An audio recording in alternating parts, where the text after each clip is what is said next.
Volví antes de lo previsto y me encontré con una escena que me heló la sangre. Mi esposo estaba en la bañera con mi nuera, los dos desnudos entre burbujas de jabón y risas íntimas. No grité, no lloré, simplemente cerré la puerta con llave en silencio, saqué el celular y marqué el número de mi hijo. «Vuelve a casa ya», le dije con calma. «Hay algo que necesitas ver con tus propios ojos». Y después de que él lo vio, lo que hicimos a continuación hizo que esos dos traidores lo recordaran por el resto de sus vidas. Entré a la casa a las 3 de la tarde, más temprano de lo habitual. La reunión con el patrocinador en el centro terminó más rápido de lo que pensé, y aproveché para regresar de inmediato, aliviada de tener tiempo para preparar la cena. Nuestra casa, bastante grande, está ubicada en las afueras de la Ciudad de México. Yo, Isabel Montemayor, de 64 años, he dedicado toda mi vida a construir una familia de la que siempre me he sentido orgullosa, un hogar que creía imposible de romper. Pero en cuanto empujé la puerta para entrar, lo primero que me golpeó fue el silencio. Me quité el abrigo, lo colgué en el perchero del pasillo y caminé hacia la sala. Y fue entonces cuando vi la bufanda de seda de Valeria, mi nuera, colgada descuidadamente sobre el respaldo del sillón. Me quedé paralizada unos segundos, con la mano tocando inconscientemente el borde de la tela. Esa misma mañana, vi a Valeria con esa bufanda alrededor del cuello cuando se volteó a mirarme antes de salir de casa. «Hoy voy a ver a unas amigas viejas», dijo con voz aguda. «Tal vez llegue tarde». Fruncí el ceño. Si iba a llegar tarde, ¿por qué su bufanda estaba aquí? ¿Acaso volvió temprano o solo pasó un momento antes de ir a otro lugar? Quizás olvidó algo, me dije a mí misma, o cambió de opinión y se quedó en casa. Levanté la bufanda pensando en doblarla bien, cuando un sonido proveniente del piso de arriba me detuvo. Era el sonido del agua. Luego, una risa ahogada se escuchó. Era la risa de Valeria. Volvió a reír, pero esta vez el sonido se mezcló con otra risa, una que conocía bien, la de Arturo, mi esposo. Mis pies se congelaron sobre el piso de madera fría. Un escalofrío me recorrió la espalda, haciéndome temblar. ¿Por qué Arturo estaba en casa a esa hora? Esta mañana me dijo que iría a la biblioteca de la universidad a reunirse con unos antiguos colegas. ¿Y por qué estaba con Valeria? Respiré hondo, intentando mantener la calma. Tal vez estaban arreglando la regadera, o Valeria necesitaba que Arturo le ayudara con algo. Pero por más que tratara de convencerme, mis piernas seguían temblando mientras me acercaba a la escalera. Subí los escalones uno a uno, con tanto cuidado que apenas hacía ruido. Mientras más subía, más claros se hacían los sonidos. El agua chapoteando suavemente, susurros mezclados con risas. No eran risas incómodas ni formales, eran íntimas, cercanas, como las de dos personas compartiendo un secreto que nadie más debía saber. La puerta del baño al final del pasillo estaba entornada, con una rendija de luz saliendo hacia el exterior. Mi corazón latía con fuerza, tanto que temía que pudieran oírlo. Me detuve frente a la puerta, contuve el aliento y acerqué el ojo al pequeño espacio. Lo que vi dentro me heló la sangre. Arturo estaba recostado en la bañera llena de espuma, su cabello canoso completamente mojado, y sus ojos brillaban con una luz que no le veía desde hacía mucho tiempo. Y Valeria estaba sentada frente a él, en la misma bañera. Decían algo que no alcancé a escuchar, pero Valeria rió por lo bajo y le lanzó un poco de agua al pecho de Arturo. Él le agarró la mano, la atrajo hacia sí, y vi cómo su brazo la rodeaba con fuerza por la cintura. El impacto me subió por la garganta. Me tapé la boca con la mano temiendo gritar, temiendo romperlo todo. Mi cabeza daba vueltas. Esto no podía estar pasando. No podía ser Arturo, el hombre que juró fidelidad ante Dios para toda la vida. No podía ser Valeria, la nuera a la que quise como a una hija. Pero la imagen frente a mí no me dejaba negarlo. Retrocedí un paso, luego otro, hasta que mi espalda tocó la pared fría del otro lado. Me quedé ahí, respirando con dificultad, tratando de encontrar una razón, una explicación, lo que fuera para negar lo que acababa de ver. Pero no había nada. Solo la verdad, desnuda y filosa como una navaja. No lloré, tampoco grité. Mi mente estaba en blanco, como si todas las emociones hubieran sido drenadas. Entonces, Desde lo más profundo de mi pecho, surgió una frialdad extraña que se apoderó de mí. Me acerqué a la puerta una vez más y la cerré sin hacer ruido. Vi que la vieja llave seguía puesta en la cerradura, esa que siempre dejaba ahí porque Arturo solía olvidarla. La tomé, con los dedos levemente temblorosos, y la giré. El clic seco del cerrojo sonó como un punto final a mi ingenuidad. Los dejé encerrados adentro. Las risitas de Valeria y la voz grave de Arturo aún se oían, aunque ahora eran apenas murmullos que parecían desvanecerse en el aire. No quería escuchar más. Me di la vuelta y bajé las escaleras, paso a paso, lentamente. Cada escalón me hundía más en un abismo que jamás imaginé pisar. Entré a la sala y me senté en el sofá, justo frente al sillón donde todavía estaba tirado el chal rojo de Valeria. Ese rojo brillante, altivo, ahora me causaba repulsión. Mi mente comenzó a rebobinar, despacio, como una película vieja al revés. Las imágenes, los recuerdos que alguna vez atesoré aparecían distorsionados, dolorosos. Soy Isabel Montemayor, tengo 64 años y he vivido toda mi vida por esta familia. Durante más de 20 años, entregué mi alma a El Hogar Sereno, el centro de ayuda que fundé para apoyar a mujeres víctimas de violencia doméstica. Pasé horas escuchando historias de traición, heridas que nunca sanan. Las consolé, les tomé la mano, les dije que merecían amor, que saldrían adelante, pero nunca pensé que un día sería una de ellas, que me encontraría aquí, en mi propia casa, frente a la traición de las personas que más amo. Pensé en Arturo, mi esposo. Fue un hombre al que admiré, un profesor de literatura con voz cálida, apasionado por los clásicos. Solía leerme poemas de Pablo Neruda, hablarme de honor, de fidelidad, de valores eternos. Isabel, me decía cuando éramos jóvenes y yo aún creía en el amor, un hombre de verdad cumple su palabra, aunque el mundo entero le dé la espalda. Yo le creí que él era ese hombre, pero ahora esas palabras no son más que una burla cruel, resonando en mi cabeza junto a su risa desde el baño. Y luego pensé en Esteban, nuestro único hijo, mi niño, que ahora es un hombre de 35 años, un ingeniero talentoso que siempre me ha hecho sentir orgullosa. Esteban es mi mayor consuelo, la prueba de que Arturo y yo superamos tantas cosas juntos. Recuerdo las noches en que Esteban era pequeño y tenía fiebre. Yo me desvelaba a su lado, limpiando el sudor de su frente, rogando porque mejorara. Recuerdo el día que se graduó de la universidad, cuando corrió a abrazarme y susurró: «Gracias, mamá, por todo». Esteban es mi corazón, la razón por la que siempre quise que esta familia fuera perfecta.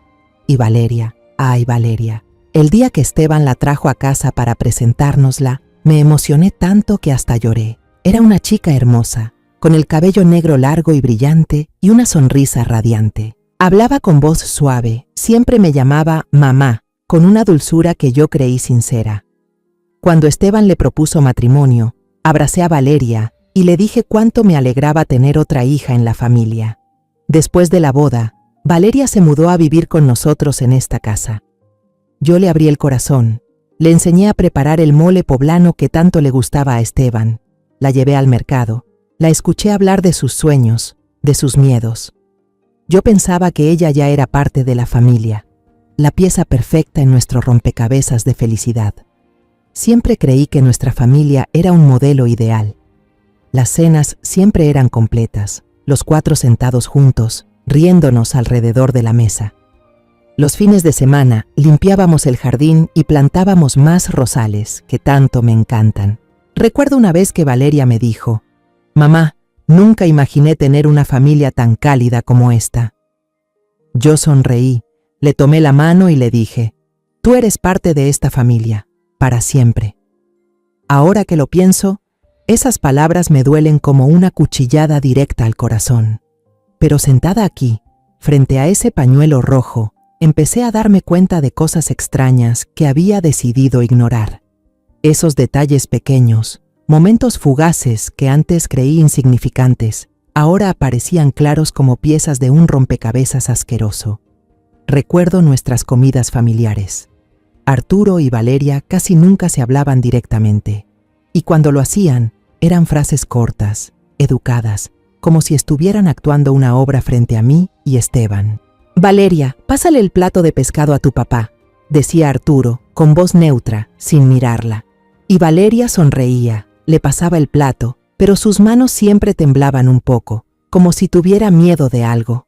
Nunca se miraban a los ojos, y yo pensaba que solo era timidez. Incluso le dije a Esteban, «¿Será que Valeria todavía le tiene respeto a tu papá? A ver si encuentras la manera de que hablen más entre ellos». Esteban, con la inocencia de un hijo enamorado, asintió. «Seguro le impone eso de que fue profesor universitario, mamá», me dijo sonriendo. «Yo le hablaré al respecto». Y así, entre los dos, ingenuamente empezamos a crear momentos para que pasaran tiempo a solas. Recuerdo que una vez le pedí a Arturo que le enseñara a Valeria cómo cuidar las orquídeas del patio, porque él siempre se sentía orgulloso de ellas. «Valeria, anda a aprender con tu papá», le dije. «Él cuida esas flores como nadie». Valeria sonrió, asintió, pero no noté la mirada fugaz que intercambió con Arturo. Una mirada que ahora entiendo como tensión, como encubrimiento. Otra vez, le pedí a Valeria que le preparara a Arturo una tetera con té de ginseng, el que siempre tomaba por las noches. «Hazlo tú», le dije. «A tu papá le gusta el té bien fuerte».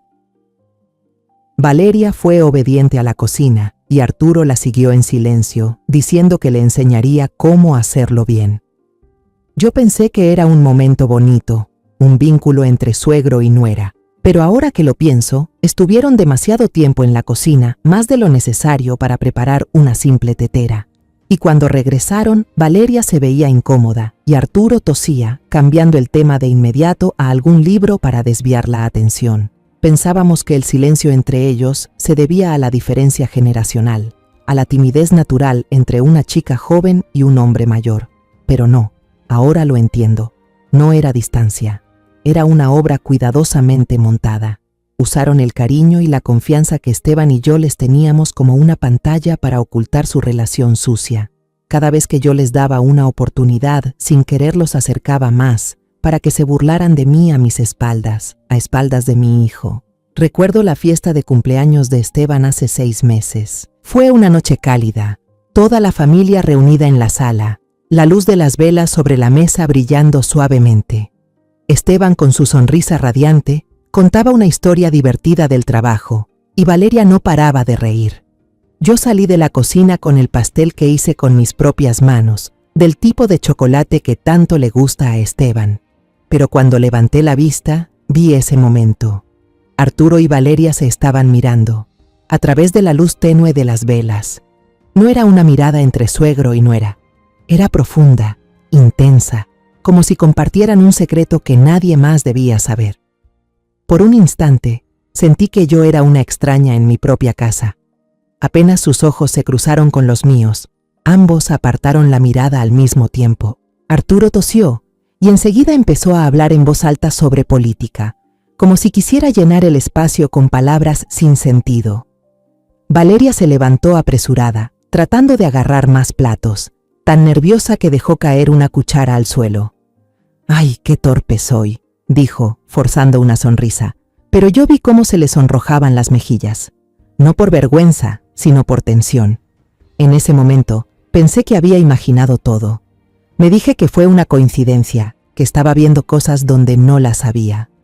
Sonreí, seguí cortando el pastel, y enterré esa mirada en un rincón de mi mente. Luego recordé una tarde de domingo, hace unos meses. Estaba cambiando las sábanas de mi habitación, la de Arturo y mía. Siempre me ha dado paz hacer eso, como si cuidara de nuestro nido. Pero al quitar la funda de la almohada del lado de Arturo, un aroma dulce me golpeó de repente. Me quedé congelada. Era el perfume de gardenias, el que siempre usa Valeria. Un olor fuerte, seductor, inconfundible. Me quedé ahí, con la funda en la mano, tratando de entender por qué ese olor estaba en mi cama, en el lugar donde solo dormimos mi esposo y yo. Esa noche, mientras todos comíamos fruta después de la cena, solté de repente: «Valeria, ¿qué perfume usas que huele tan rico?» Lo sentí hasta en mi almohada.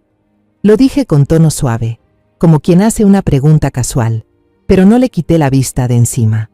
Valeria se puso pálida por un segundo, apretó los labios y luego se llevó la mano a la frente, interpretando su papel a la perfección. «Ay, esta tarde cuando usted fue al supermercado, me sentí un poco mareada y me acosté un rato en su cama», dijo con la voz temblorosa.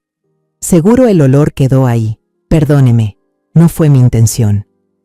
Su sonrisa era débil, pero sus ojos evitaban los míos. Le creí. De inmediato, la sospecha se transformó en preocupación. «¿Estás bien?», le pregunté, levantándome a buscarle un vaso de agua. «¿Quieres que te traiga una pastilla?». Valeria negó con la cabeza, me dio las gracias y yo no volví a preguntar. Me sentí culpable por haber dudado de mi nuera, a quien siempre traté como a una hija. Pero ahora, al recordarlo, entiendo que eso no fue una coincidencia. Valeria no estaba mareada, estaba en mi cama, y no precisamente para descansar. La pieza más repugnante del rompecabezas apareció hace 2 meses, cuando estaba ordenando el armario de invierno. Saqué el abrigo de lana de Arturo con la intención de llevarlo a la tintorería. Por costumbre, revisé los bolsillos y mi mano tocó algo extraño. Saqué una cajita de cartón y un tubo de crema. Al mirarlos bien, sentí que el corazón se me detenía. Una caja de condones y un tubo de lubricante. Esas cosas no me pertenecían, no nos pertenecían. Arturo y yo ya no éramos íntimos desde hace mucho, y él lo sabía. Esa noche, esperé a que Esteban y Valeria se durmieran. Cuando solo quedábamos Arturo y yo en la sala, coloqué los 2 objetos sobre la mesa, justo frente a él. «Arturo», le dije con voz serena pero helada, «explícame esto».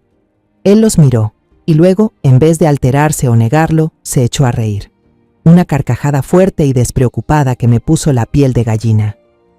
«Isabel, otra vez te estás imaginando cosas», dijo, dándome una palmada en el hombro, como si fuera una niña tonta. «Unos exalumnos vinieron a visitarme el otro día, se emborracharon y me jugaron una broma, metiéndome eso en el abrigo para burlarse del viejo profesor. Estos chicos son unos pillos». Lo dijo con tanta naturalidad, con tanta soltura, que por un momento pensé que la confundida era yo. Había sospechado del hombre con el que llevaba más de 20 años de matrimonio solo por una broma estúpida de unos estudiantes. Me sentí avergonzada de mi desconfianza. «Deberías tener más cuidado», fue lo único que dije, y tiré esos objetos a la basura con mis propias manos. Le creí, como siempre le había creído, pero ahora esa carcajada resuena en mi cabeza, ya no como algo inocente, sino como una burla. Se rió en mi cara, de mi confianza, y yo lo dejé salirse con la suya.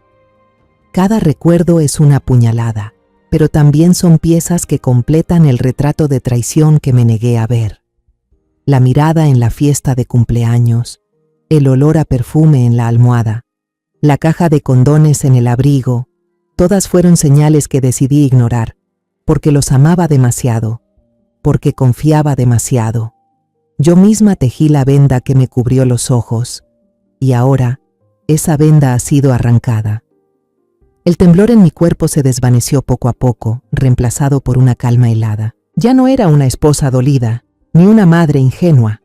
Era una mujer en busca de justicia, no solo por mí, sino por Esteban, por la familia que dediqué mi vida entera a construir. No permitiré que sigan riéndose a nuestras espaldas. Tomé el celular que estaba sobre la mesa. La pantalla negra reflejaba mi rostro, uno sin expresión, pero con ojos encendidos por un fuego que ni yo misma reconocía. Respiré hondo, marqué el número de Esteban. Apenas sonó una vez, y la voz de mi hijo ya se escuchaba, cargada de preocupación. «Mamá, ¿estás bien? ¿Qué pasa?». No respondí de inmediato. Solo dije, con voz serena, sin un ápice de emoción: «Vuelve ahora mismo, Esteban. Hay algo que necesitas ver con tus propios ojos». Colgué, dejé el teléfono sobre la mesa y volví a mirar el pañuelo rojo. Ya no era una herida, era una declaración de guerra. Me levanté del sofá. No podía quedarme sentada. No podía dejarme caer en el abismo del dolor que me rugía en el pecho. Caminé por la sala, paso a paso, despacio. Los objetos de siempre. la mesa de madera donde solíamos cenar, el estante lleno de libros de Arturo, el cuadro de rosas que Esteban y yo pintamos una tarde lluviosa, ahora parecían desgarrarme la piel. Cada cosa tenía un recuerdo, y cada recuerdo ahora estaba manchado de traición. Me detuve, y mi mirada se deslizó sin querer hacia una esquina del cuarto, donde una pequeña mancha negra apenas asomaba sobre el estante alto. Casi estaba oculta tras la maceta de hiedra que había cuidado con tanto esmero, cuyas hojas verdes caían como una cortina natural. Era la cámara de seguridad. Me había olvidado por completo de su existencia, como si fuera solo un adorno inútil en esta casa. Años atrás, cuando hubo varios robos en el barrio vecino, Esteban insistió en instalar un sistema de seguridad. «Mamá, tenemos que tener cuidado», me dijo, con voz preocupada. «No quiero que estés sola sin protección». Yo me reí, pensando que exageraba, pero le permití instalarlo. Luego, el barrio siguió en calma, y la cámara se convirtió en un objeto más, cubierto de polvo en la esquina. Pero ahora estaba ahí, como un testigo silencioso, y una idea cruzó fugazmente por mi mente. ¿Si esa cámara grabó todo? ¿Habrá captado lo que no quiero ver? ¿Guardará pruebas de la mentira que acabo de presenciar? Mi corazón empezó a latir más rápido, no por miedo, sino por un impulso incontrolable, una necesidad urgente de saber la verdad, por cruel que fuera. Me acerqué a la mesa, tomé el teléfono y pasé el dedo por la pantalla con una determinación que ni yo misma reconocí. Busqué entre las aplicaciones y ahí estaba, un icono con forma de casa y el texto Home Guard. Nunca lo había abierto, nunca creí que lo necesitaría. Toqué el icono y apareció la pantalla de contraseña. Probé con mi fecha de nacimiento, incorrecto, la de Arturo, incorrecto, la de Esteban, también incorrecto. Me detuve, respiré hondo, tratando de recordar. Esteban siempre usaba una contraseña común para todo lo relacionado con la familia, algo con significado para nosotros. Entonces lo recordé. Escribí, Montemayor Family. Apareció la pantalla de carga, y luego una imagen familiar llenó el teléfono. La sala de mi casa, donde yo misma estaba de pie, pero vacía. Era la transmisión en vivo, y por un momento sentí que me observaba desde los ojos de una desconocida. Deslicé hacia abajo y encontré la opción Revisar grabaciones. Apareció una lista con fechas que se extendían por semanas, por meses. Mi corazón golpeaba fuerte, como si quisiera salirse del pecho. Seleccioné la de ayer, un viernes, cuando Esteban y yo estuvimos fuera todo el día, cuando creía que esta casa aún era nuestro refugio seguro. Deslicé la línea de tiempo hasta eso de las 10 de la mañana. La pantalla estaba vacía, solo mostraba la sala en silencio, con la luz del sol entrando por la ventana. Luego, a las 10:15, la puerta de la sala se abrió. Arturo entró con una taza de café en la mano, con esa actitud tranquila de siempre. Se sentó en el sofá, abrió un libro, pero su mirada no estaba concentrada. Unos minutos después, apareció Valeria. Bajó las escaleras usando solo una camisa de hombre, demasiado grande para su cuerpo delgado. Lo reconocí al instante. Era la camisa azul marino de Arturo, la misma que yo había lavado decenas de veces, doblado con cuidado y guardado en su closet. No hicieron nada inapropiado de inmediato. Valeria se sentó al lado de Arturo, apoyó la cabeza sobre sus piernas y él, mientras leía, le acariciaba el cabello largo. Aquella escena no tenía nada de vulgar, pero fue precisamente esa normalidad lo que más me dolió. Parecían un matrimonio con años de convivencia, cómodos e íntimos, como si esa fuera su casa, y Esteban y yo solo fuéramos fantasmas invisibles. Avancé el video, sin querer seguir mirando, pero cada segundo que pasaba era como otra puñalada. Los vi en la cocina. Valeria abrazó a Arturo por detrás mientras él preparaba té. Le susurró algo, y él se dio vuelta, la jaló hacia un beso largo, profundo, justo al lado de la ventana que daba al jardín de rosas que yo misma cuidaba todos los fines de semana. Seguí adelantando, pasando por los días anteriores. Aparecieron decenas de clips, y cada uno era otra herida. Hacían el amor en el sofá, en la cocina, incluso sobre la alfombra frente a la chimenea, donde Esteban y yo solíamos jugar ajedrez en las noches de invierno. Reían, se hacían bromas, actuaban como si ese fuera su propio mundo, uno en el que no existíamos, ni mi hijo ni yo. Pero hubo un video que me dejó helada.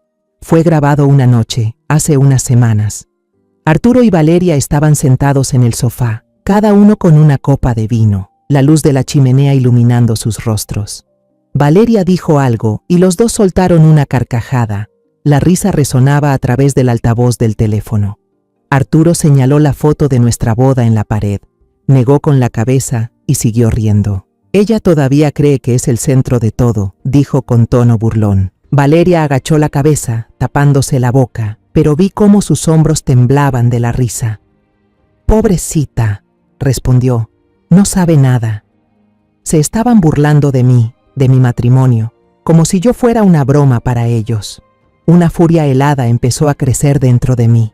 No era una rabia explosiva, sino un fuego lento, afilado, dispuesto a arrasarlo todo. No grité, no lloré, actué. Empecé a descargar cada video en mi celular. Mis dedos se movían rápido, con precisión. Creé una carpeta nueva, la oculté y le puse contraseña. Nombré cada archivo con cuidado. Sala, 5 de diciembre. Cocina, 3 de diciembre. Cada clic, cada archivo guardado, era un ladrillo más en el muro de la verdad que estaba construyendo. Ya no era una víctima, ni la esposa ingenua, ni la madre ciega. Yo era la mujer que había ayudado a cientos de mujeres a levantarse desde las cenizas, y ahora iba a hacerlo por mí misma. Estos videos no eran solo pruebas, eran mis armas, la manera de asegurarme de que Arturo y Valeria no tuvieran escapatoria posible. El chirrido repentino de los frenos rompió el silencio del patio. Un portazo retumbó enseguida. La puerta principal se abrió de golpe y Esteban entró corriendo, con el gesto agitado, la ropa de oficina arrugada y la corbata celeste colgando floja del cuello. El rostro de mi hijo mostraba claramente el pánico, los ojos bien abiertos, buscándome como si temiera lo peor. «Mamá, ¿qué pasó? ¿Estás bien?». Su voz sonaba quebrada, como si estuviera conteniendo un torbellino de emociones. Antes de seguir con la historia, si esta parte te llegó al corazón, compártela con alguien que ames o deja un comentario abajo. Me encantaría leerte. Ahora sí, volvamos a la historia. Miré a Esteban, el hijo que crié y amé con todo mi corazón durante 35 años. Pero no le respondí de inmediato. Solo me quedé ahí, en silencio, con una mirada tan serena que resultaba aterradora. Sabía que esa calma le asustaba más que si me hubiera visto gritar o llorar. Lo vi acercarse, con las manos temblorosas, apoyándolas sobre mis hombros, como queriendo asegurarse de que todavía estaba ahí, entera. «Mamá, decime algo. ¿Alguien te hizo daño?», preguntó con urgencia, casi suplicando. Negué con la cabeza, despacio, sin dejar que las emociones se desbordaran. En mi mente seguía grabada la imagen de Arturo y Valeria en la bañera, pero no quería contarlo, no quería repetirlo con palabras. Quería que Esteban lo viera con sus propios ojos, que lo escuchara con sus propios oídos, para que entendiera que la verdad no se puede disfrazar. Saqué el celular del bolsillo, abrí la carpeta de videos que acababa de guardar con cuidado y se lo pasé. En la pantalla, una lista de archivos con nombres que eran como cuchilladas. Sala, 5 de diciembre. Cocina, 3 de diciembre. «Mira esto», le dije con voz firme, sin una sola grieta. Esteban tomó el teléfono, con el ceño fruncido de duda. Me miró a mí, luego a la pantalla, como si quisiera encontrar alguna explicación antes de enfrentarse a la realidad. Reprodujo el primer video y vi cómo se le fruncía el entrecejo, cómo apretaba los labios. Aparecieron en la imagen Arturo y Valeria en la cocina, ella abrazándolo por detrás y luego un beso largo, profundo, justo al lado de la ventana que da al rosal. El rostro de Esteban se desfiguró. De la confusión pasó al asombro y de ahí a algo que no supe definir, una mezcla de dolor y negación absoluta. Pasó rápido al siguiente video y luego a otro más. Yo me quedé quieta, observando cada cambio en su cara. Cada grabación era como un golpe directo, destrozando el mundo en el que él había creído. «Esto ¿Qué es esto, mamá? Levantó la vista. La voz le temblaba. Casi era un susurro. Esto es falso, ¿no? Ahora con la tecnología esa de inteligencia artificial, capaz alguien quiere arruinarnos. Sus palabras eran frágiles, como un niño que se aferra a un hilo de esperanza. Yo no lo culpaba. Entendía ese sentimiento, porque yo misma también había estado ahí, negando lo obvio, buscando cualquier excusa para justificar lo que tenía delante, pero no podía permitir que él siguiera engañándose. Le saqué el celular suavemente y lo guardé en el bolsillo. Entonces anda a escucharlo vos mismo, le dije, con la misma frialdad de antes, aunque por dentro el corazón se me apretaba al ver el dolor en su cara. Me levanté, caminé hacia las escaleras y Esteban dudó un segundo antes de seguirme. Le hice una señal para que caminara en silencio, como si cualquier ruido pudiera romper este momento. Cuando llegamos al pasillo del piso de arriba, señalé con el dedo la puerta del baño, donde había encerrado a Arturo y Valeria. Se oía todavía el sonido del agua, mezclado con ruidos que no quería volver a escuchar. Y entonces, como un cuchillo al pecho, se oyó la risa aguda de Valeria, sin el menor pudor. «No puedo creer que Esteban sea tan tonto», decía con tono de burla. Le dije que mi tarjeta estaba fallando, que necesitaba efectivo para los gastos de la casa, y él va y me da un fajo de billetes sin pensarlo 2 veces. Los pasos de Esteban se detuvieron en seco. Lo miré de reojo y vi que su cuerpo entero se había quedado rígido, como una estatua de piedra. Tenía las manos apretadas con tanta fuerza que los nudillos se le pusieron blancos. La risa ronca de Arturo lo secundó, como si estuviera echando más leña al fuego. Es igualito a su madre. Cree en la gente a ciegas. Esa frase fue como una bofetada para los dos. Valeria continuó, con un tono cada vez más triunfante. La semana pasada le dije que iba al spa con unas amigas, pero en realidad usé su dinero para reservar el hotel donde tú y yo nos quedamos. Él hasta me deseó que me divirtiera. ¡Qué ternura! Su risa cortante resonó por el pasillo, desgarrando el silencio como una navaja. El silencio mortal se apoderó de nosotros. Miré a Esteban y vi una llama de furia encenderse en sus ojos.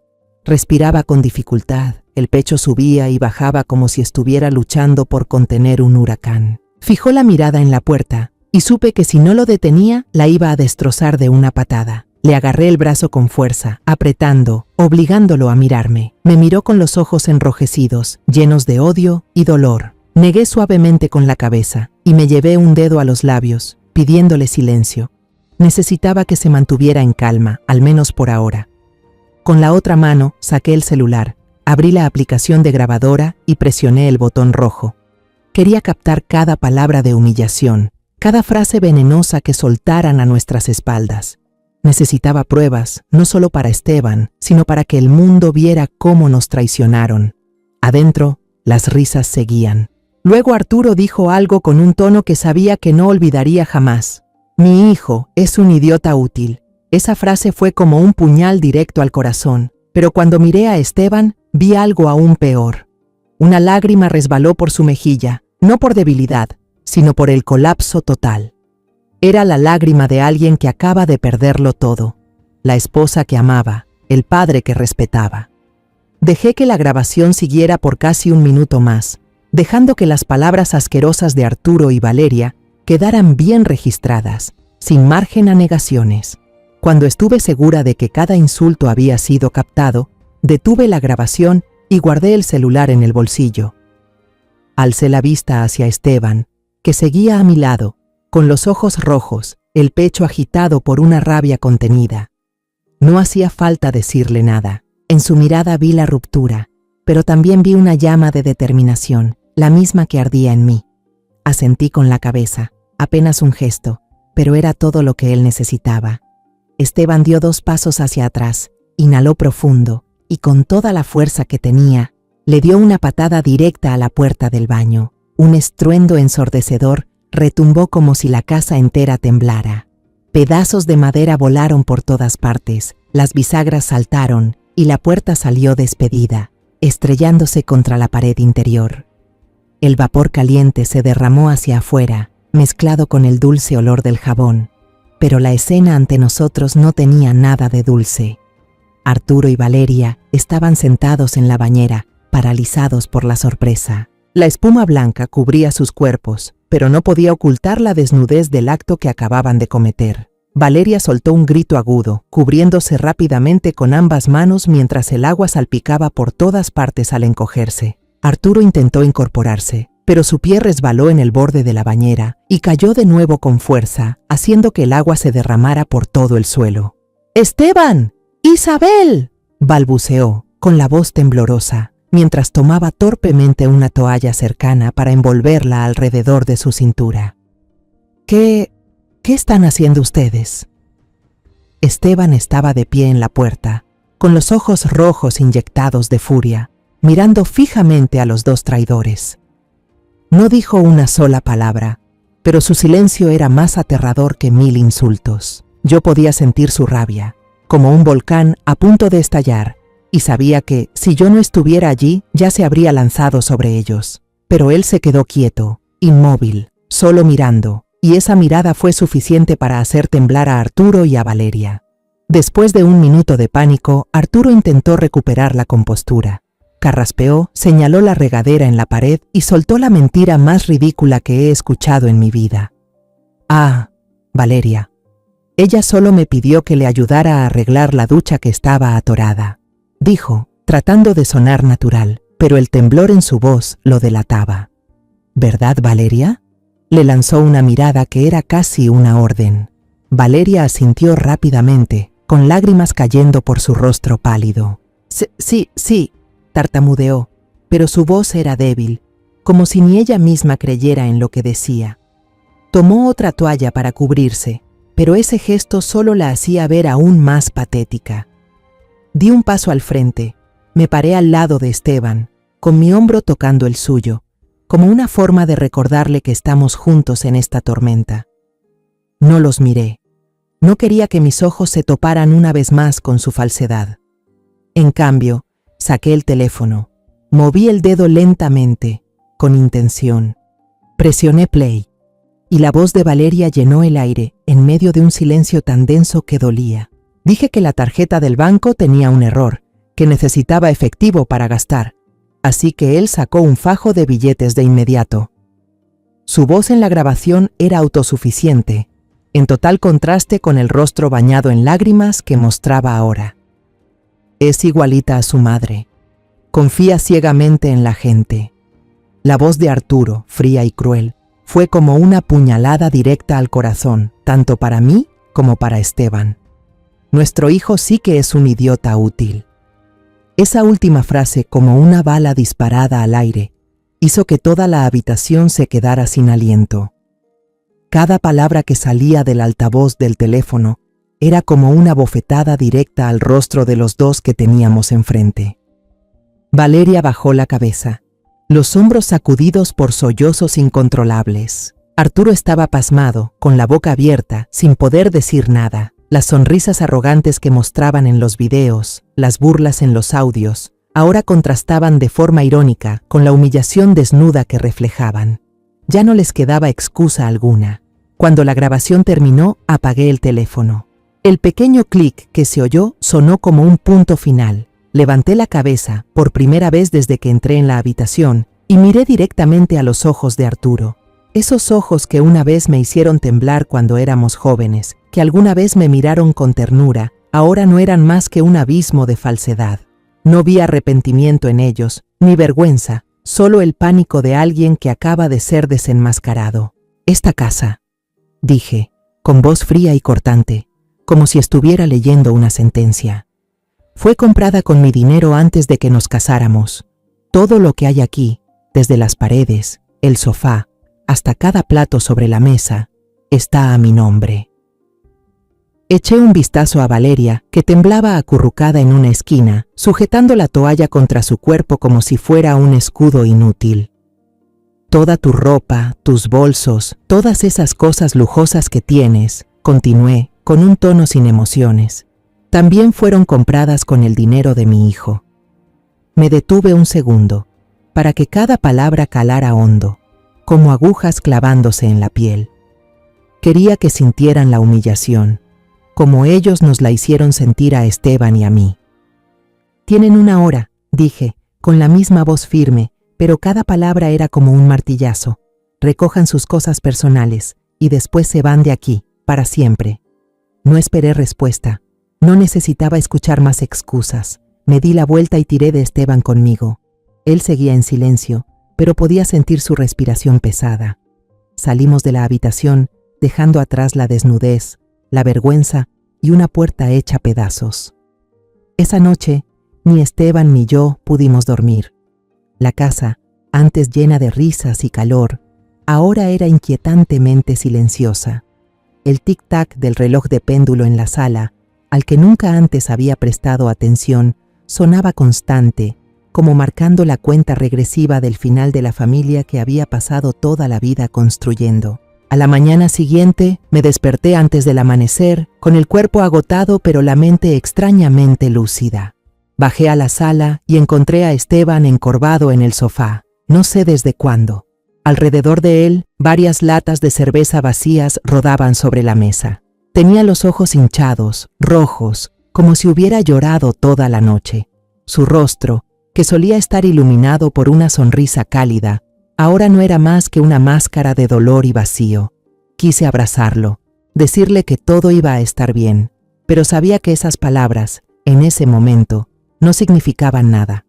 No dije nada, solo fui a la cocina, preparé una taza de café negro bien fuerte, el que siempre tomaba Esteban cuando necesitaba mantenerse despierto. Puse la taza frente a él y le dije, con voz suave pero firme: «Tómalo, que nos vamos». Esteban levantó la cabeza, con la mirada perdida. «¿A dónde vamos?», preguntó, con voz ronca, como si ya no le quedaran fuerzas. «A la oficina del abogado», respondí, clara, sin dejar espacio para la duda. «Tenemos que hacer esto ahora mismo». Me miró y asintió, sin hacer más preguntas. Sabía que estaba destrozado, pero también sabía que, si no actuábamos ahora, este dolor terminaría por devorarnos a los dos. El abogado, el señor Carlos, era un viejo conocido mío, quien me había ayudado a redactar los documentos para la Casa de la Paz hace muchos años. Escuchó toda la historia sin interrumpirme, con unos ojos agudos pero llenos de compasión. Le pasé el celular para que viera los videos que había guardado y escuchara el audio lleno de insultos de Arturo y Valeria. Cuando terminó, se recostó en la silla y suspiró. «Lo hiciste muy bien, Isabel», dijo con voz grave. «Estas pruebas son contundentes. Vamos a iniciar el proceso de inmediato». Ese mismo día por la mañana se redactaron 2 solicitudes de divorcio, una para mí y Arturo, otra para Esteban y Valeria. Firmé la mía con una letra firme, sin temblar ni un poco, pero cuando le tocó a Esteban, vi cómo le temblaban las manos, cómo el bolígrafo apenas se deslizaba por el papel. «Mamá», susurró con la voz entrecortada. «Nunca imaginé que esto llegaría tan lejos». Le puse la mano en el hombro, apretando suavemente sin decir nada. Sabía que ninguna palabra podría aliviar su dolor en ese momento. Los días que siguieron fueron un infierno para Esteban. Llamó a la empresa y pidió una licencia indefinida. No salía de casa, pasaba el día encerrado en su cuarto o mirando fijamente por la ventana, como si buscara algo que había perdido. Trataba de estar cerca de él, cocinaba sus platillos favoritos, pero apenas probaba bocado, con la mirada perdida. Una vez lo vi cerrar apresuradamente las cortinas cuando la señora Rosa, la vecina, regaba las plantas al otro lado de la calle. «Ya empezaron a murmurar, ¿verdad, mamá?», dijo con amargura. «Eso de que los dos nos divorciamos, seguro se están burlando de nosotros». Me senté a su lado y le puse la mano en el hombro. «Esteban, mírame», le dije con voz firme. «Los que hicieron mal son ellos, no nosotros. No tenemos nada de qué avergonzarnos ni por qué escondernos. Levanta la cabeza. El que se burla está burlándose de su propia ignorancia». Lo miré directo a los ojos, esperando que viera en mí la fuerza que yo estaba intentando transmitirle. Pero sabía que esas palabras solo servían por un momento. La herida de Esteban era demasiado profunda. No sanaría con un par de frases de consuelo. Tenía que estar a su lado, ser su apoyo incondicional, como lo había sido durante los últimos 35 años.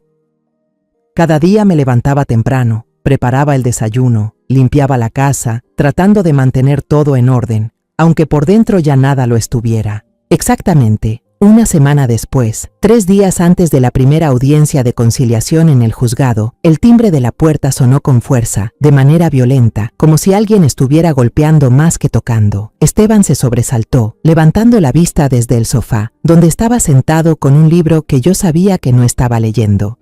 Me puse de pie, el corazón latiéndome con fuerza, pero no por miedo. Ya sabía quién era. Fui a abrir la puerta. Arturo estaba ahí, mucho más desmejorado que la última vez que lo vi. La ropa arrugada, la barba crecida, los ojos hundidos. Pero en su mirada no vi arrepentimiento, solo rabia y desesperación, como una bestia acorralada. «Necesito hablar contigo», dijo con voz tensa, intentando meterse a la casa a la fuerza. «Nosotros no tenemos nada de qué hablar», respondí, parándome frente a la puerta sin moverme. Lo miré directo a los ojos, sin un atisbo de miedo. «Isabel», gruñó él, acercándose, con el aliento cargado de alcohol. «¿Tienes idea del escándalo que esto puede causar? Los bienes van a ser divididos. Mi reputación como profesor quedará arruinada. Retira la demanda». Sus palabras no me sorprendieron. Tal como lo imaginé, no sentía ni una pizca de arrepentimiento. Solo temía perder dinero, perder el disfraz de honorabilidad que había construido durante tantos años. Apreté los labios, lista para responder, pero Esteban salió corriendo de la casa con los ojos encendidos de rabia. «¡Lárguese de aquí!», gritó, su voz retumbando en el silencio de la mañana. «No vuelva a aparecer por acá nunca más». Arturo miró a su hijo con una expresión extraña, casi con desprecio. Luego me volteó a ver a mí, con una sonrisa fría y venenosa que apenas asomaba en su rostro, como si se preparara para lanzar el último golpe. «¿Estás segura de que no quieres retirar la demanda?», dijo con voz lenta y calculada, «después de saber que Esteban no es tu hijo biológico». Las palabras de Arturo cayeron sobre mí como un mazazo invisible. Me apoyé en la puerta, sintiendo que el mundo se me desmoronaba bajo los pies. ¿Esteban no era mi hijo biológico? Esa frase se repetía en mi mente, una y otra vez, como una maldición que no podía quitarme de encima. ¿Qué dijiste?», balbuceé, con la voz temblorosa, sin reconocerme a mí misma. Esteban rugió, lleno de furia. «¿Está loco? ¿Qué tonterías está diciendo?». Corrió hacia Arturo con los puños cerrados, como si quisiera destrozarlo. Estiré la mano y lo agarré del brazo, apretando con fuerza. El brazo de Esteban estaba tenso como una roca, pero no lo solté. No podía dejar que actuara impulsivamente, no ahora, cuando nos encontrábamos ante un nuevo abismo. Arturo no se inmutó. Se quedó allí, con la mirada helada, sin un gramo de remordimiento. Con una calma escalofriante, se agachó y abrió el maletín de cuero desgastado que llevaba consigo. Sacó un fajo de papeles, colocándolos con cuidado sobre la pequeña mesa del porche, como si fuera un ritual cruel. «Mira esto, Isabel», dijo con voz monótona, como si estuviera dando una clase. «La verdad no se puede negar». La primera hoja era un resultado de prueba de ADN. Vi mi nombre, Isabel Montemayor, y el de Arturo Vargas subrayados en rojo. En la línea de conclusión, la relación con el sujeto Esteban Montemayor mostraba una cifra helada, 0%. Sentí que el corazón se me detenía. Extendí la mano para tocar la hoja, como si necesitara comprobar que era real, pero mis dedos temblaban demasiado como para levantarla. La segunda hoja era una copia de un certificado de defunción. El nombre que figuraba en él me dejó sin aliento: Arturo Montemayor Jr. La fecha de fallecimiento coincidía con la fecha de nacimiento de Esteban, hace 35 años. Ese era el nombre que Arturo y yo habíamos elegido para nuestro primer hijo, el nombre que solía susurrarle a mi vientre en las noches largas de espera, mientras soñaba con una familia feliz. Recordé los dolores del parto, el agotamiento absoluto y luego la oscuridad. Me desmayé después del nacimiento y cuando desperté, Arturo colocó a Esteban en mis brazos, diciéndome que era nuestro hijo. La última hoja era un acta de adopción de un orfanato en las afueras de la ciudad. Parte adoptante, Arturo Vargas. Parte adoptada, un bebé recién nacido sin nombre, nacido el mismo día que el hijo que yo había perdido. Todos los sellos, todas las firmas estaban perfectamente legibles, sin una sola mancha. Mi mente daba vueltas. Las letras, los sellos, parecían bailar frente a mis ojos, negándose a dejarme entenderlos. Arturo empezó a hablar, con una voz monótona, sin una pizca de emoción, como si estuviera contando la historia de otra persona. Ese año, nuestro hijo no sobrevivió después de nacer. El doctor dijo que su corazón era demasiado débil.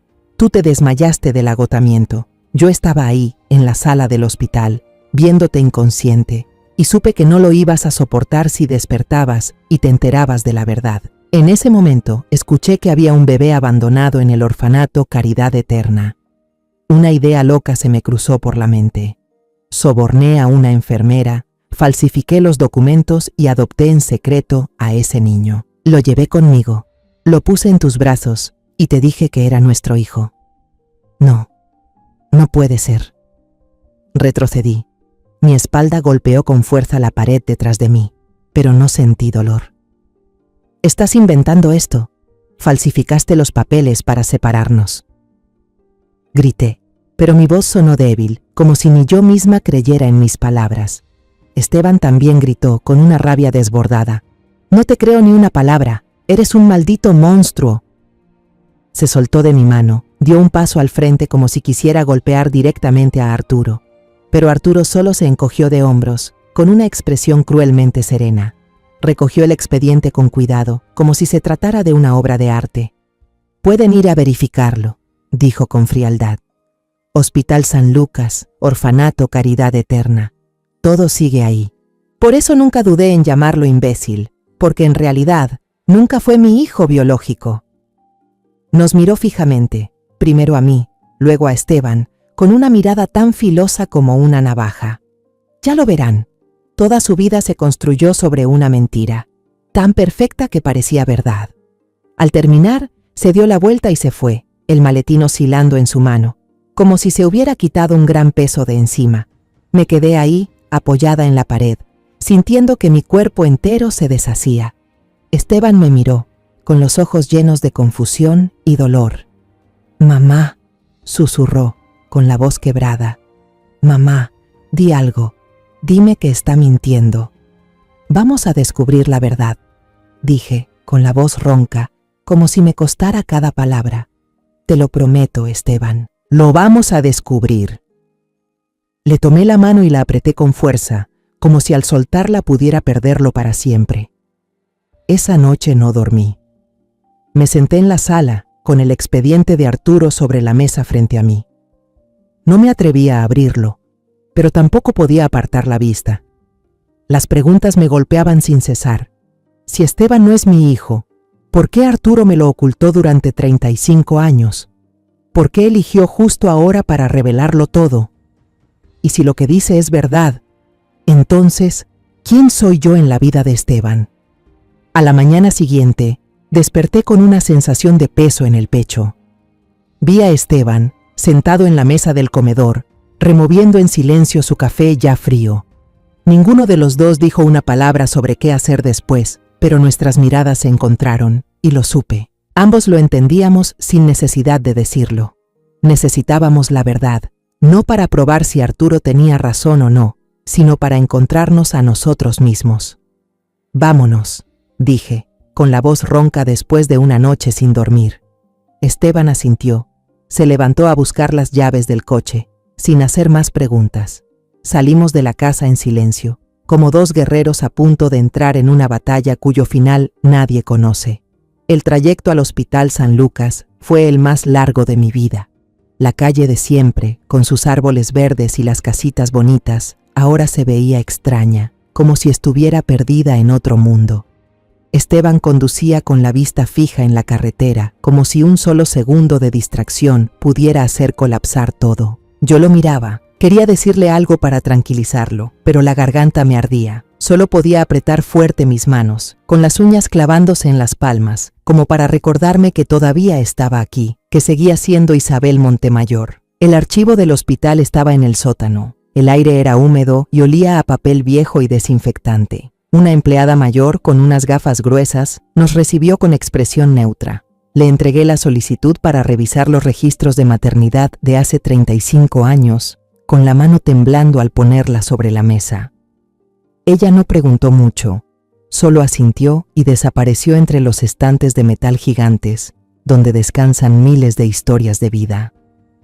15 minutos se sintieron como un siglo. Me senté en una silla plástica dura, con las manos entrelazadas, la mirada clavada en el suelo. Esteban estaba de pie a mi lado, sin decir nada, pero oía su respiración pesada, como si estuviera conteniendo una tormenta por dentro. Cuando la señora regresó con una carpeta amarillenta en las manos, el corazón se me detuvo. La puso sobre la mesa, se puso unos guantes blancos y empezó a pasar las páginas con cuidado, como si estuviera abriendo un secreto enterrado por demasiado tiempo. Todo estaba ahí. Mi ingreso al hospital, con la letra desordenada del doctor. El informe de parto detallando cada minuto del dolor que viví. Y luego, al final, sujeto con un clip, estaba la copia del acta de defunción. Arturo Montemayor Jr., causa de muerte.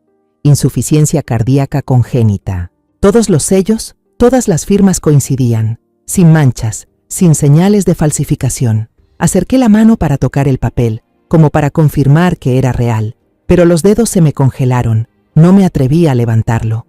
Sentí el pecho vacío, como si alguien hubiera arrancado una parte de mi alma. Esteban seguía a mi lado, inmóvil como una estatua, con la vista fija en el acta de defunción. «Mamá», murmuró, pero no dijo más, como si no encontrara palabras para tanto dolor.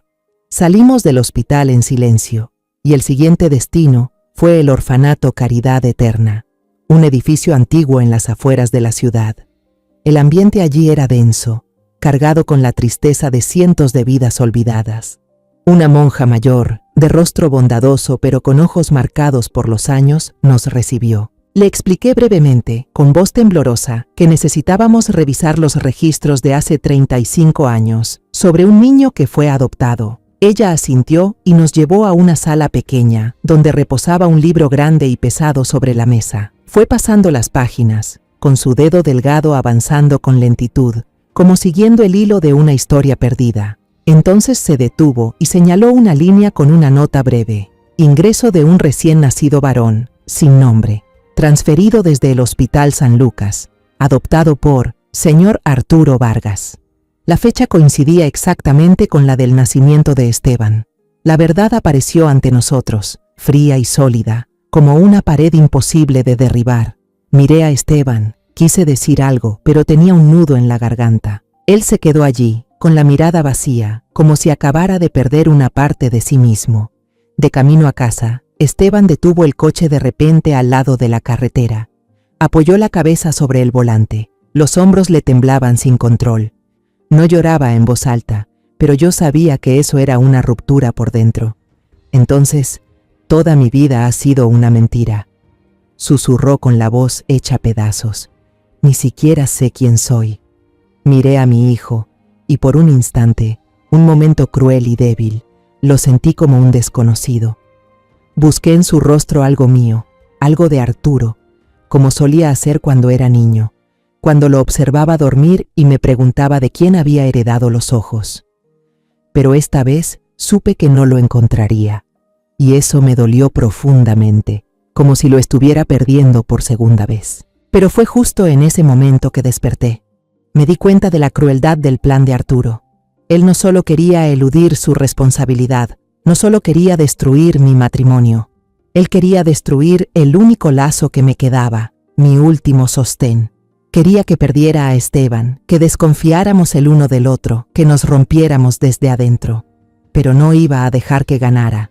Esa noche preparé 2 tazas de té de ginseng, el que siempre le gustaba a Esteban, y me senté frente a él en la sala. La habitación estaba en penumbra, solo iluminada por la luz tenue de la lámpara, que resaltaba las ojeras bajo sus ojos. Esperé a que levantara la vista, y cuando lo hizo, comencé a hablar, con voz serena y firme. «Escucha lo que te voy a decir, Esteban», dije sin apartar la mirada de él. «Hace 35 años, perdí a un hijo de mi propia sangre. Fue un dolor que nunca he olvidado. Pero ese mismo día, Dios te trajo a mí. Te cambié los pañales, velé tus fiebres, aplaudí en tu ceremonia de graduación, me sentí orgullosa cuando te convertiste en un gran ingeniero. La sangre puede formar un vínculo, pero son el amor y el sacrificio los que crean una familia. Tomé su mano, la apreté, sentí sus dedos fríos entre los míos. Ese papel con los resultados no puede borrar nuestros 35 años. Arturo podrá haberte traído a esta casa, pero fui yo quien te crió. En este corazón, puse mi mano sobre el pecho. Siempre serás mi hijo, y eso no lo va a cambiar nada. Las lágrimas comenzaron a rodar por las mejillas de Esteban. Ya no eran lágrimas de derrumbe, sino de liberación. Se levantó, se acercó y me abrazó. Sentí su calor, su temblor, y lo abracé con fuerza, como si abrazara a todo mi mundo. Ahí nos quedamos los dos, llorando en una casa que había visto demasiadas mentiras, y por primera vez en muchos días encontramos una verdad que era solo nuestra, no una verdad de sangre, sino de amor. El juicio se llevó a cabo en una mañana de miércoles. Entré a la sala del tribunal con los hombros rectos, la cabeza en alto y la mano apretando la de Esteban. Mi hijo, aunque aún tenía moretones bajo los ojos por las noches sin dormir, también se mantenía firme a mi lado, con la mirada decidida. Al otro lado del salón, Arturo y Valeria estaban encogidos, con la cabeza gacha, evitando nuestra mirada como si nuestra presencia fuera una acusación imposible de soportar. Cuando mi abogado, el señor Carlos, se levantó y pidió reproducir los videos de las cámaras de seguridad, toda la sala quedó en silencio. Se colocó una pantalla grande y las imágenes comenzaron a proyectarse, claras, irrefutables. Arturo y Valeria en la cocina, Valeria lo abrazaba por detrás, luego un beso largo y profundo junto a la ventana que daba al rosal.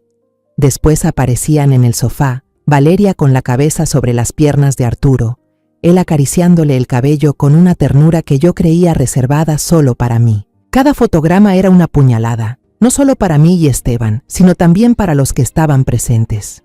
Escuché susurros apagados entre algunos espectadores, pero no me importó. Solo miraba fijamente la pantalla, dejando que la verdad hablara por mí. Luego pusieron el audio. La risa aguda de Valeria resonó en el espacio solemne del tribunal. No puedo creer que Esteban sea tan tonto. La voz de Arturo, fría y cruel. Es igual que su madre. Confía ciegamente en la gente. Y luego, la frase que sabía que me perseguiría toda la vida. Nuestro hijo es un idiota útil. Cada palabra era un cuchillo que desgarraba sus mentiras. Valeria bajó la cabeza sobre la mesa, los hombros sacudidos por sollozos incontrolables. Arturo estaba pálido, con las manos entrelazadas sobre las piernas, inmóvil, como una estatua hecha pedazos por dentro. No podían negarlo. La evidencia era irrefutable. Miré a Esteban. Vi cómo apretaba los puños, pero sus ojos seguían firmes. Sabía que le dolía, pero también sabía que estaba fuerte, como le enseñé durante estos 35 años. La jueza, una mujer severa con el cabello canoso recogido con cuidado, revisó los documentos frente a ella y luego alzó la vista. Su voz era clara, sin rastro de emoción. Con base en las pruebas presentadas, el tribunal declara aprobado el divorcio entre la señora Isabel Montemayor y el señor Esteban Montemayor. El señor Arturo Vargas y la señora Valeria Sánchez deberán indemnizar con una suma considerable por los daños emocionales causados. La casa en la dirección actual quedará completamente bajo la propiedad de la señora Isabel Montemayor. Hizo una pausa, mirando directamente a Arturo y Valeria. El tribunal espera que las partes involucradas aprendan de sus acciones. Cuando golpeó el mazo, ese sonido marcó el fin de la pesadilla que habíamos vivido. Apreté la mano de Esteban, suavemente, y él respondió con un apretón más fuerte. Nos levantamos y salimos de la sala sin mirar atrás. Ya me había preparado para los murmullos, las miradas curiosas de los que estaban afuera. Pero lo que no esperaba fue que doña Rosa, la vecina que tanto preocupaba a Esteban, se acercara y tomara mi mano. Fuerza, madre e hijo, dijo con voz cálida. Todos estamos con ustedes. Algunas otras personas, rostros conocidos del barrio, también nos saludaron con una mirada comprensiva, sin juzgarnos. No nos veían como una vergüenza. Nos veían como víctimas que tuvieron el valor de alzarse. Miré a Esteban y lo vi esbozar una sonrisa, la primera en muchas semanas. Su miedo, ese temor de que el mundo se burlaría de nosotros, se había desvanecido. Unas semanas después, me llegó el rumor de que Arturo y Valeria vendieron apresuradamente el departamento que alquilaban y se fueron de la ciudad durante la noche. No soportaron la vergüenza, las miradas de desprecio de quienes los conocían. No me sorprendió, pero tampoco sentí satisfacción. Mi venganza no era verlos caer, sino ver que Esteban y yo nos habíamos levantado, más fuertes que nunca. La vida poco a poco volvió a su cauce, pero de una forma nueva, más honesta. Decidí usar una parte del dinero de la indemnización para ampliar la Casa de la Paz. Creé un fondo especial de apoyo para los niños que crecen en familias con violencia, niños como Esteban, que necesitan un verdadero hogar.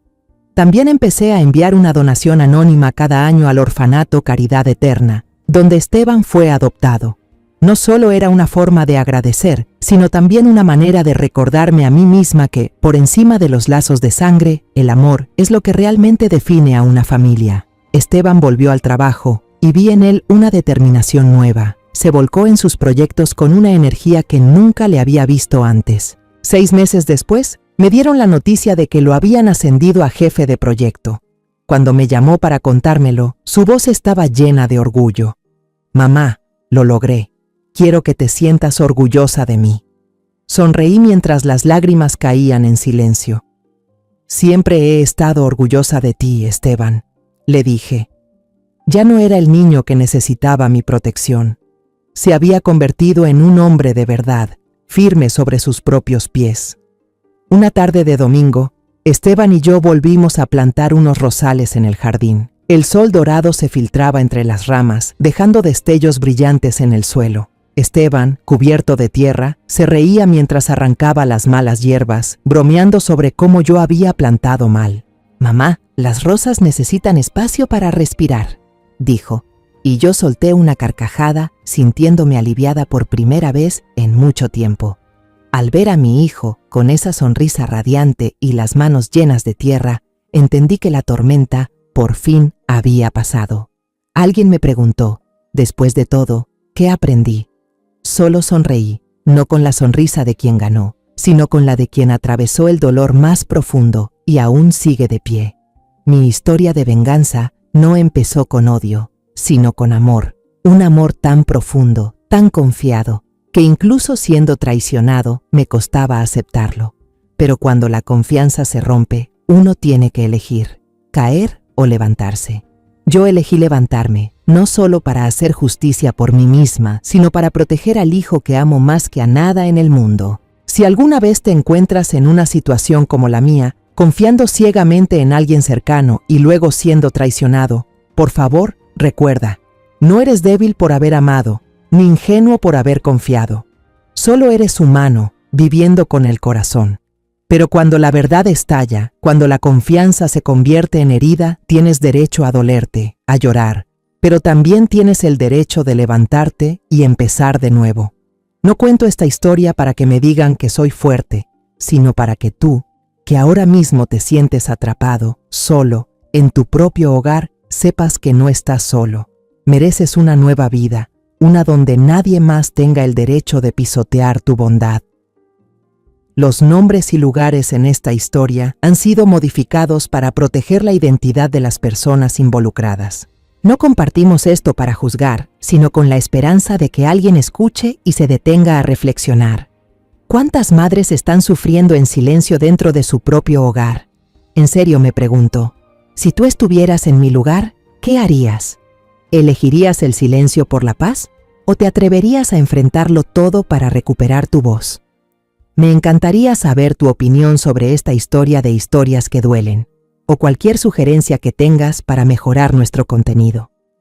Que Dios siempre bendiga, y yo creo firmemente que la valentía nos llevará a días mejores. Mientras tanto, en la pantalla final dejaré 2 de las historias más queridas del canal. Estoy segura de que te sorprenderán. Gracias por quedarte conmigo hasta este momento. Si esta historia tocó tu corazón, por favor dale like, suscríbete al canal y activa la campanita para no perderte nuestras próximas historias.